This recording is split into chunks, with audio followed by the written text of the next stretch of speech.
आज की कथा भारत की महान संस्कृति और भगवान भुवन मोहन कन्हैया के आगमन के पल द्वापर के पवित्र युग में घटी एक ऐसी घटना पर आधारित है जिसके प्रतिशोध ने संसार के सबसे भीषण युद्ध का दर्शन कराया। पांडवों के हस्तिनापुर छोड़ने के बाद उन्होंने इंद्रप्रस्थ नाम के एक बड़े सुंदर राज्य की स्थापना की। जब वहां महाराज युधिष्ठिर ने राजसूय यज्ञ का आयोजन किया तो सभी राजाओं को आमंत्रित किया। निश्चित बात है कि उन्होंने अपने प्रिय अनुज हस्तिनापुर के युवराज दुर्योधन को भी बुलाया। दुर्योधन वहां का विराट वैभव देखकर चकित हो उठा।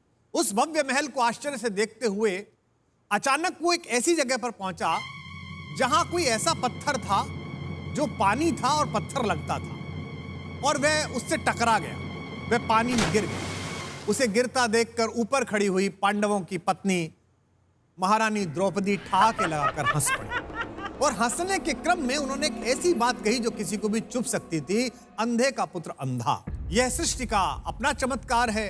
किसी भी व्यक्ति की आकृति, प्रकृति, उसका जीवन कैसा भी हो सकता है, लेकिन परमात्मा ने या माता पिता रूपी परमात्मा के अंशों ने उसके शरीर को जैसा निर्मित किया है वैसा ही सृष्टि को स्वीकार करना चाहिए, और हमें और आपको भी स्वीकार करना चाहिए। दुर्योधन के पिता नेत्रहीन थे।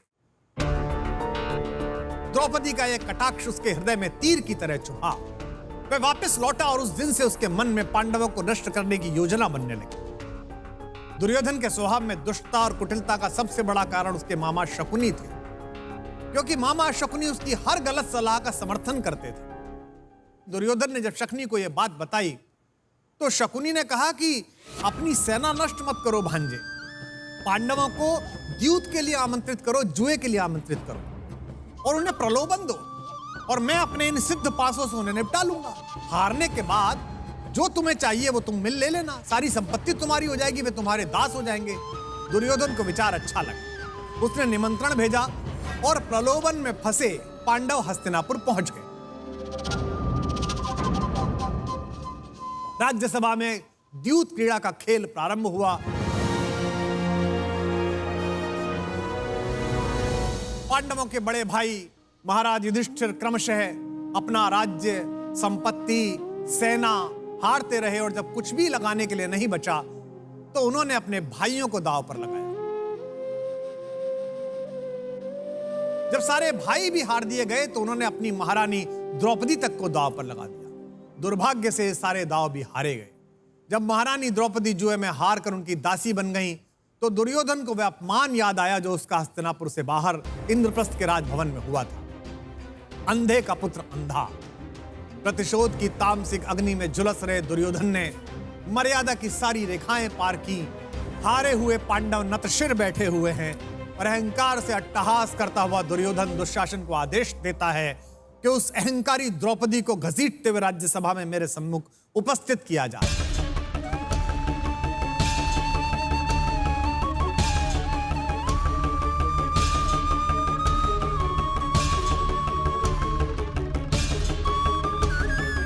दास बने हुए पुरुषार्थी गांडीवधारी धनुर्धारी अर्जुन चुप हैं, भीम चुप है, सदा सत्य की समीक्षा करने वाले युधिष्ठिर चुप हैं। प्रतिशोध की आग में जल रहे दुर्योधन ने द्रौपदी को सबके सामने उसी राज्यसभा में निर्वस्त्र करने का निर्णय लिया। दासी बनी द्रौपदी अपनी लज्जा के लिए सबको पुकारती रही। उसने विदुर को पुकारा, अपने पतियों को पुकारा। अंततः हस्तिनापुर सिंहासन में बैठे हुए राज्य सत्ता के वे महनीय लोग जो गुरुवर द्रोणाचार्य, गुरु कृपाचार्य और पिता में भीष्म कहलाते थे, इन महत्वपूर्ण लोगों पर कोई असर नहीं पड़ा। सब चुप बैठे रहे। जब किसी ने कोई रक्षा नहीं की और दुशासन साड़ी खींचने लगा तो असहाय द्रुपद सुता ने उसी को पुकारा जिसकी शरण में अंततः सारी सहायताएं लोप हो जाती हैं। भुवन मोहन कन्हैया कृष्ण से गुहार लगाई, और कहा भी जाता है कि निर्बल के बल तो वे ही हैं। भरी राज्यसभा में अपनी लज्जा को बचाने के लिए तड़पती एक स्त्री की पुकार जैसे ही कृष्ण तक पहुंची,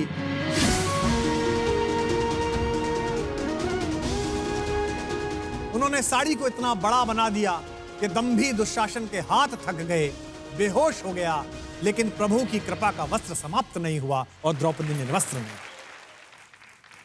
उसी क्षण द्रौपदी ने उस राज्यसभा के सामने दो भीषण प्रतिज्ञाएं की। जिस जंगा को फटकार कर दुर्योधन ने अपने भाई की पत्नी को उस पर बैठने के लिए अमर्यादित आमंत्रण दिया था, उसने दुर्योधन से कहा कि तुम्हारी मृत्यु इसी जंगा के टूटने से होगी। और जिस दुशासन ने माता के समान अपनी पूजनीय भाभी को उसके केशों से पकड़कर उस रजस्वला स्त्री को उस राज्यसभा में उपस्थित किया था, द्रौपदी ने प्रतिज्ञा की कि आज के बाद मैं इन केशों को खुला रखूंगी और ये दुशासन के रक्त से धुलने के बाद ही बांधूंगी। द्रौपदी मुक्त केशी यज्ञसेनी भी कहलाई और इस पूरे प्रकरण ने संसार के सबसे भीषण युद्ध को रचा जो महाभारत कहलाया।